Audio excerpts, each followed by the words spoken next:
let me introduce you to Einstein A and B coefficients, which end up being important for thinking about how we could potentially construct a laser, and also are important for thinking about how we can learn more about quantum mechanics of atoms and molecules. So we'll start out with, let's just say, a collection of atoms or molecules, and we'll give them two levels, E1 and E2, and these could be electronic energy levels, although really they could be any quantization of energy levels. And if they're electronic energy levels, then we have electrons that can either exist in the lower energy state or in the higher energy state. And so we'll just go ahead and say that the number of electrons in lower energy state is N1, and the number of electrons in the higher energy state is N2. And because we're really considering a collection of atoms or molecules, we don't have to think about anything like Pauli exclusion principle. This is just the total number of electrons in all of the molecules' ground state. And we know that from the off-ball principle, right, we always tend to put electrons in the lowest energy configuration. And that is absolutely true at absolute zero Kelvin. And it's sort of mostly true even at 300 Kelvin room temperature.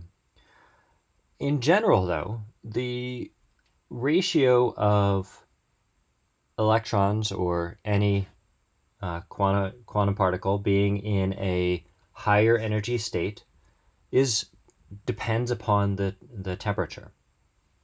So we can define this: the ratio of the occupation of energy levels at a given temperature is determined by the Boltzmann distribution. The Boltzmann distribution, number of electrons in state J, is proportional to a constant, or is equal to a constant, times e to the minus e sub j, so the energy of the jth state, over kBt. So this is exponentially decaying, and for a given temperature, we expect an exponentially decaying number of electrons being in higher and higher states. And this is fundamental enough we can even consider this perhaps a better definition of temperature than the one you're familiar with. This is a really fundamental definition of temperature and how it relates to quantum mechanical energies. And so for a two-level system, right, we have two levels, each with some number of electrons in it. And we can look at the ratio of population of those two levels, N2 over N1, equals, well, we can just subtract or divide these, e to the minus E2 minus E1, because we've divided these, over kBt. Or we could write this e to the minus h nu 1,2 over kBt, where h nu 1,2 is the difference between those two energy levels. So that gives us the ratio of population between two levels. Now let's start to think about transitions between those two energy levels. And we can have transitions between any two energy levels via a variety of ways. One thing that we could have is we could have absorption. We're sort of familiar with absorption. Light, which I've labeled h nu, comes in here. So this is an incident photon. And it excites an electron from the ground state. Here's our E1 again.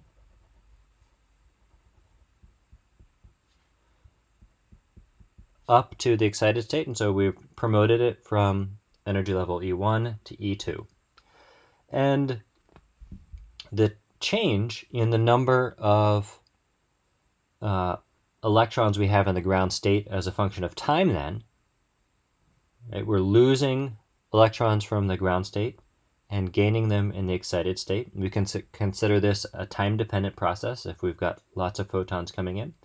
That's going to be dependent upon, well, it's going to depend upon the number of electrons in the ground state.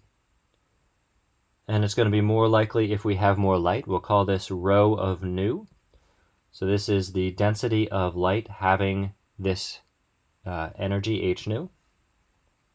And then some proportionality coefficient. We'll just call this B12. So this is going to tell us how likely we are to promote an electron from the ground state to the excited state, given that it is a resonant excitation.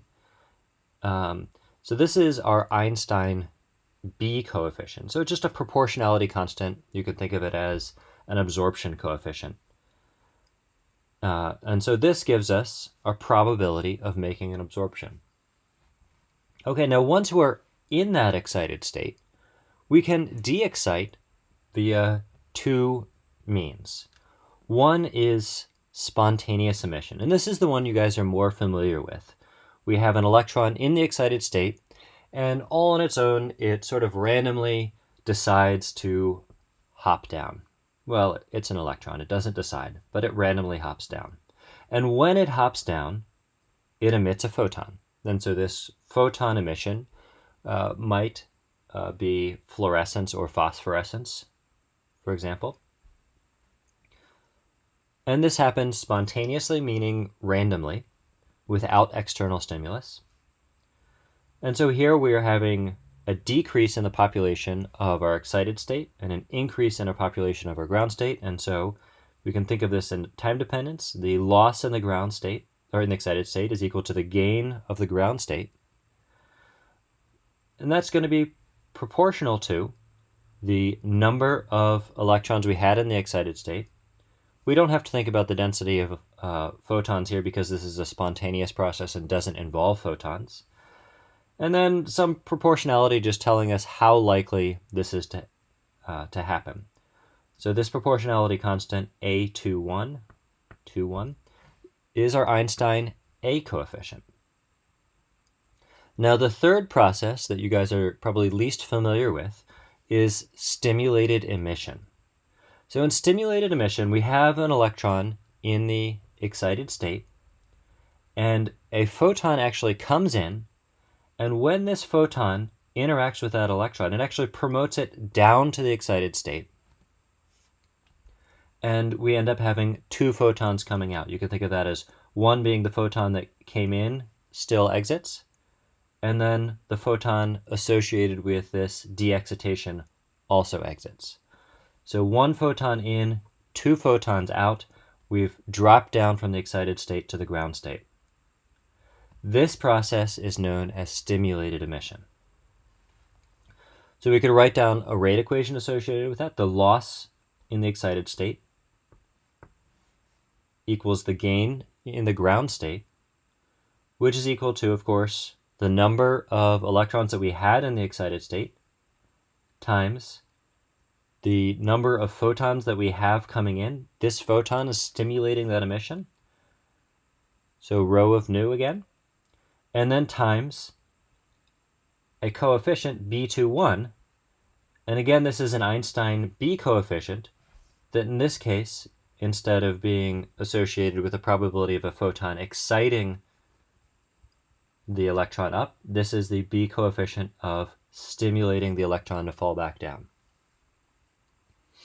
And of course, I'm saying electron here because we're sort of tentatively talking about electronic energy levels, but this could be also vibrational levels or rotational levels or nuclear spin states.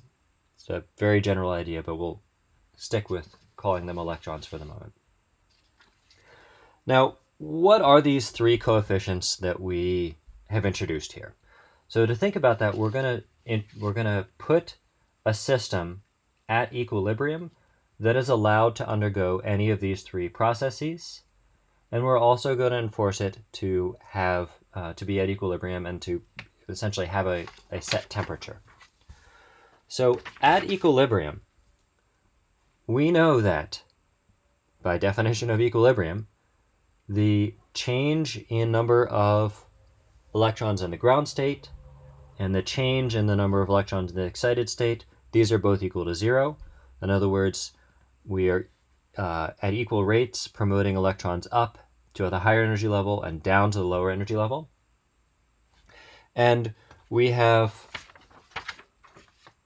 three different terms here for our three different processes.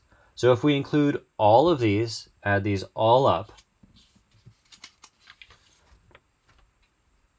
the sum of all of our dynamic processes is given by B12 rho of nu N1, B21 rho of nu N2, and A21 N2. So this is our absorption, our stimulated emission, and our spontaneous emission. And the sum of these processes have to be zero at equilibrium.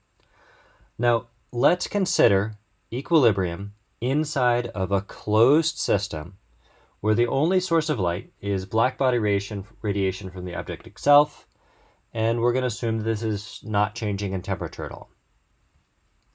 So we kind of know all the way back from chapter 1 that the energy density of light from the Planck distribution is given by 8 pi h over the speed of light cubed times nu12 cubed, so this is the frequency of that transition, over e to the h nu12 over kBt minus 1. And again, we have seen this in chapter 1. We haven't built up to understanding where this comes from, and we won't quite get there in this course. But this gives us the distribution of photons from blackbody radiation. So if we substitute our definition for equilibrium, or we substitute this rho into our rho and our definition of equilibrium and rearrange this, you can fairly quickly show, and this is just a simple algebraic substitution and rearrangement, rho is equal to A21, so this is our spontaneous emission, over N1 over N2 B12 minus B21. And then if we go ahead and we plug in our definition of N2 over N1 from our Boltzmann distribution, N2 over N1 is given by our Boltzmann distribution. We get B12 times N1 over N2 is e to the h nu12 over kBt, and then still minus B21. So we've really imposed on this system, this sort of closed system, no energy is allowed to enter or escape, and the only processes are stimulated emission, spontaneous emission, and absorption. This gives us this density of photons in the system. And this is consistent with our definition of the Planck distribution of photons from a black body source only if B21 equals B12. And this is really the main takeaway of Einstein A and B coefficients. This main takeaway is the proportionality constant for spontaneous emission is equal, this proportionality constant for absorption is equal to the proportionality constant for stimulated emission. So what does that mean? That means that if we have a two-level system with one electron in the excited state and one in the ground state, and a photon comes in, that means that we are equally likely to excite from the ground state as we are to induce stimulated emission from the excited state. We'll come back to this again in a moment when we talk about lasers. And then the other takeaway message, which is actually less important at the moment, is that our spontaneous emission is given by 8h pi nu12 cubed over speed of light cubed times our Einstein B coefficient. And so we do have a relation between our spontaneous emission and our stimulated emission coefficients.